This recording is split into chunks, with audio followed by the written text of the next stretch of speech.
పడేటువంటి పరిస్థితి.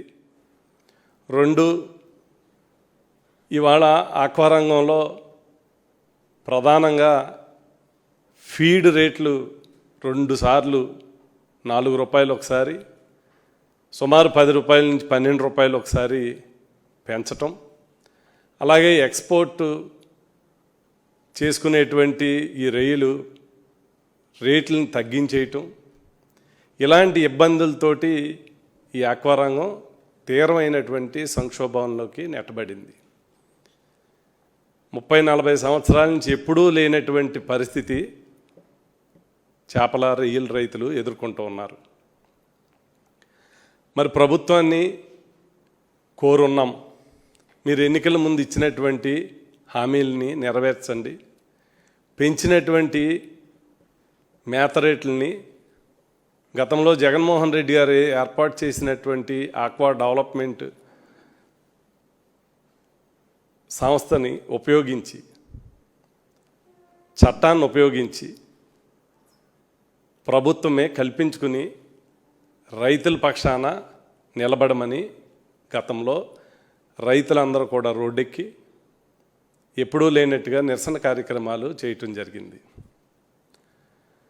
ఈ ప్రభుత్వం దిగిరాకపోతే ఇంకా యాజమాన్యాల పక్కన మాట్లాడుతుంటే చాలామంది రైతులు, రైతు సంఘాలు అందరూ కూడా ఈ ప్రభుత్వం ఎన్ని చెప్పినా వినట్లేదు, సిండికేట్గా ఏర్పడినటువంటి యాజమాన్యాలకి కొమ్ము కాస్తూ ఉంది. ప్రధాన ప్రతిపక్ష నాయకుడిగా మీకు చెప్పుకుందామని ఇక్కడికి వచ్చి జగన్మోహన్ రెడ్డి గారిని కలిసి ఆక్వా సంక్షోభానికి కారణమైనటువంటి విషయాలను కూడా వెల్లడించడం జరిగింది. ఆయన సహకారాన్ని కూడా రైతులు, రైతు సంఘాల నాయకులు కోరటం జరిగింది. ఆ రోజున జగన్మోహన్ రెడ్డి గారు ఒకటే చెప్పున్నారు, ఇది సరైనటువంటి నిర్ణయం కాదు, పెంచినటువంటి ఫీడ్ రేట్లని ప్రభుత్వం కల్పించుకుని తగ్గించవలసినటువంటి బాధ్యత ఉంది, అలాగే తగ్గినటువంటి రొయ్య రేటుని అప్ అండ్ డౌన్స్ లేకుండా చూసుకోవాల్సినటువంటి బాధ్యత ఈ ప్రభుత్వానికి ఉంది, వెంటనే రొయ్య రైతుని ఆదుకోమని చెప్పడం జరిగింది. 1వ తారీఖు లోపల ప్రభుత్వం స్పందించకపోతే రైతులు పోరాడుతూ ఉన్నారు. రైతుల పక్షాన వైఎస్ఆర్ పార్టీ తరపున మేము కూడా రైతులకు అండగా నిలబడతామని చెప్పడం జరిగింది. జగన్మోహన్ రెడ్డి గారికి ఈ రాష్ట్రంలో ఉన్నటువంటి రైతులు కలవటంతో ఇప్పటి వరకు ఎప్పుడు ఒక ముఖ్యమంత్రి హోదాలో కానీ, అప్సడా చైర్మన్ హోదాలో కానీ ఎప్పుడూ మీటింగ్ పెట్టినటువంటి చంద్రబాబు నాయుడు గారు మొట్టమొదటిసారి ఆయన సమక్షంలో మీటింగ్ పెట్టి మేత రేట్లు 4 రూపాయలు తగ్గిస్తున్నాము అని రైతు నాయకుల చేత చెప్పించడం జరిగింది, ప్రభుత్వం అనౌన్స్ చేయటం జరిగింది. కానీ చూస్తే బాబుగారు వెన్నుపోటు ఈ ఆక్వా రైతుల మీద, రైతు సంఘ నాయకుల మీద కూడా చూపించడం జరిగింది. 4వ రోజునే 4 రూపాయలు కాదు 2 రూపాయలే తగ్గిస్తున్నాము అని చెప్పడం జరిగింది. అంటే 14 రూపాయల నుంచి 16 రూపాయలు పెరిగినటువంటి టోటల్గా ఈ ప్రభుత్వం ఏర్పడినాక పెంచినటువంటి రేట్ని 2 రూపాయలు తగ్గించి చంద్రబాబు నాయుడు గారి కృషి వల్ల 2 రూపాయలు తగ్గించారు అన్నటువంటి మేర్బాణి పొందడానికి ప్రయత్నం చేస్తున్నారు. కానీ ఈ రోజున రైతులు పడుతున్నటువంటి ఆవేదన, నష్టాల ఊబిలో ఉన్నటువంటి ఆక్వా రైతానికి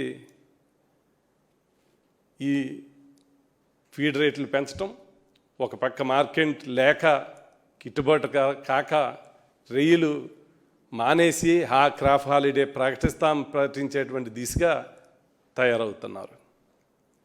మొన్న కూడా ఎవరైతే చంద్రబాబు నాయుడు గారి సమక్షంలో అనౌన్స్ చేసినప్పుడు ఉన్నటువంటి రైతాంగ నాయకులందరూ కూడా మొన్న 31వ తారీఖున కూడా రాష్ట్ర వ్యాప్తంగా ప్రొటెస్ట్ చేస్తున్నారు. రైతులందరూ కూడా ఒకరోజు రొయ్యల్ని పట్టకుండా ఫీడ్ షాపులు మూసివేసి అందరూ కూడా ఈ ప్రభుత్వం మీద తిరగబడి ప్రొటెస్ట్ చేయటం జరిగింది, నిరసన చేయటం జరిగింది.